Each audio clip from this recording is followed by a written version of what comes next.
A Kayaxian and an Alray, both reeking faintly of their species' sweat equivalent, sat in the cramped medbay of the station. Twick, the Kayaxi, winced as a nurse worked on stitching his cheek closed. "How did this happen?" the nurse asked, glancing between them. "A human did it," Kiss the Alray replied grimly. "What?" the nurse exclaimed, her eyebrows shooting up in shock. "Humans don't fight. What did your friend do to provoke a human enough to cause this?" "Well," Kiss began hesitantly, rubbing the back of his neck. "We were in a bar discussing the psychology of different species." The nurse paused her stitching. "Psychology? What about it?" "We were debating which species is the weakest," Twick cut in. Kiss nodded, continuing. "We figured it had to be humans.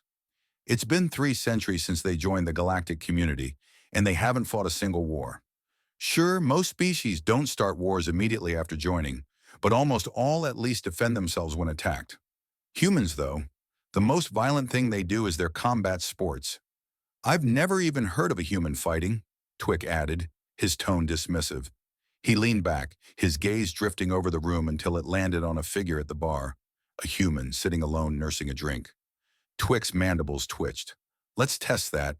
I've never met a human before, and there's one right there. Let's ask him about it." "All right," Kiss agreed. He approached the human and invited him to join their table. The man was tall, over 2 meters, several centimeters taller than both aliens. His short red hair glinted under the dim lighting, and his irises were a color that seemed to shift depending on the angle. He strode over and sat down with a casual air. "I'm Trevor," the human introduced himself with an easy smile. "I hear you two are curious about humans." "I'm Twick, a KXI," Twick said. "And this is Kiss, an Alray. We were discussing your species. Specifically, we were wondering why humans never seem to fight." Trevor tilted his head thoughtfully. "Ah, I see. Well, we don't know most species very well. Starting a fight with someone who might become an ally later? Not a smart move. And anyway, we generally don't like wars. They're wasteful of time, resources, and lives." "But," Twick pressed, "what would make humans fight?" Trevor's demeanor shifted slightly, a guarded look crossing his face. "It would have to be something very serious." He stood, clearly uncomfortable with the topic. "What if someone attacked your young?" Twick asked, pushing harder. Trevor smiled faintly. "You're welcome to try. Our children can be unruly. If you survive, you'd probably wake up tied to a chair, wondering what went wrong." He laughed, but the edge in his tone was unmistakable. "What if someone tried to enslave your daughters?" Twick persisted. Trevor's smile faded. "Do you know about our laws regarding war?" "No," Twick admitted. "A few centuries ago, we had what we called World War I. It was the first major conflict since our Industrial Revolution, and everyone seemed determined to see how efficiently they could kill each other. Tanks, mortars, chemical weapons. It was a slaughter. Afterward, the nations of Earth came together to draft rules to limit the horrors of war. No chemical weapons, no triangular blades that leave wounds impossible to close, no torture of prisoners. Violating those rules became a war crime, punishable even after the conflict ended." Trevor's expression darkened. "If someone crosses the line badly enough, well, let's just say we keep a checklist."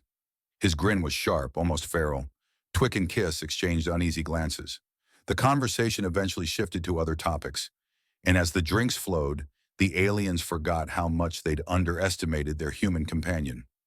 Trevor, however, seemed unfazed, calmly outdrinking them both. A feminine voice cut through the noise of the bar. "Trevor!" The three looked up to see 2 human women approaching. One was petite, about 157 centimeters, with long blonde hair and piercing blue eyes. The other was nearly identical, but slightly shorter. Twick's jaw dropped. "Are those human females?" he asked, his voice breathy. Trevor's eyes narrowed, though his companions didn't notice. "Yes," he said, his tone clipped. "That's Clara, my third wife, and Rasen, my daughter." "Third wife?" Kiss asked, astonished. "I didn't know humans bred like that." Trevor sighed. "We don't. Relationships vary, but I have 3 wives. It's complicated." Twick leered at Rasen, slurring, I don't usually go for humans, but that one is something else. Trevor's expression hardened, but before he could speak, the women reached the table. Hello, sweetie, Clara said warmly. Long day at the salt mines? Then Twick made his biggest mistake. He reached out and grabbed Russin's rear. Trevor moved. Before the aliens could register what had happened, the table was gone. Twick was face down on the floor, and Trevor's boot pressed painfully against the back of his neck. A wickedly sharp knife hovered millimeters from Twick's eye, and in Trevor's other hand, a sleek black pistol was aimed directly at Kiss's head.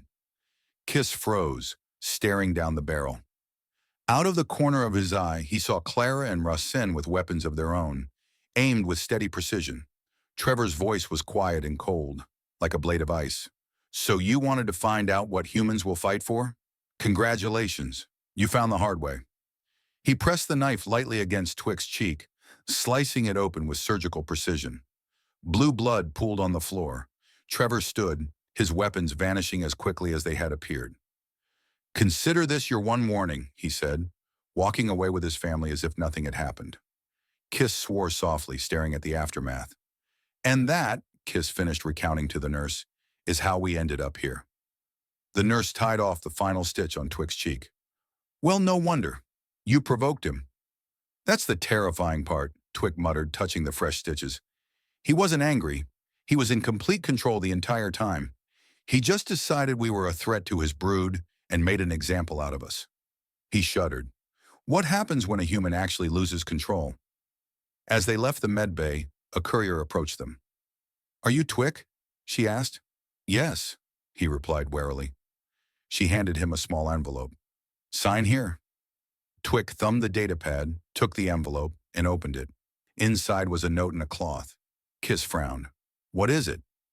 Wordlessly, Twick handed him the note. It read, I thought I'd return your property. No hard feelings, but don't give me a reason to take it again. Trevor Twick unfolded the cloth, which was stained blue with his own blood. His hands trembled.